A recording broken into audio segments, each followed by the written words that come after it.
ባለፈው አንዱ ኮሜንት ላይ ምን አለ? እናንተ ሀብታም ሴቶች ገንዘብ የሌለውን ወንድ አትፈልጉም፣ በዚህ ዘመን ገንዘብ የሌለውን ወንድ ማንም አይፈልገውም አለና እኔ ግን እንደሚመስለኝ በዚህ ዘመን ብዙ ሴት የተቸገረው ገንዘብ የሌለው ወንድ አቶ ሳይሆን ጥሩ አህላቅ ጥሩ ስብዕና ያለው ወንድ አቶ ይመስለኛል።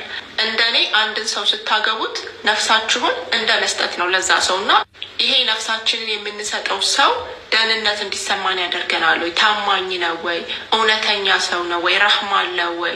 ጥሩ አህላቅ አለው ወይ የሚል ጥያቄ ነው የሚያስነሳው በአሁኑ ዘመን በተለይና ጥሩ አህላቅ ያለው ሰው ከገንዘብ በላይ ውድ ሆኗል በዚህ ጊዜ። ምክንያቱም ብዙ ሴት ገንዘብ ኖሮት ብዙ ነገር ኖሮት ፍቅር አጥቷል፣ ሰላም አጥቷል፣ ታማኝነት ጎሎበታል፣ ክብር አጥቷል። እናም ገንዘብ ያን ያህል አሳሳቢ ደረጃ ላይ ያለ አይመስለኝም እንደኔ በዚህ ዘመን ማለት ነው።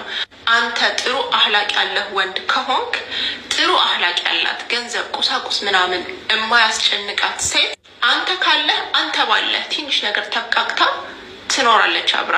አንተ ከሌለህ እሷ ካላት ደግሞ እመነኝ እሷ ራሷ ሳፖርት አድርጋ ታገባሃለች። ገንዘብ አይደለም አሁን በዚህ ጊዜ እያሳሰበ ያለው የደህንነት የሰላም ጉዳይ ነው። ገንዘብ እኮ ተሰርቶ የሚገኝ ነገር ነው። ጥሩ አህላቅ ግን ከምንም ነገር በላይ ውድ ሆኗል በዚህ ጊዜ ይመስለኛል።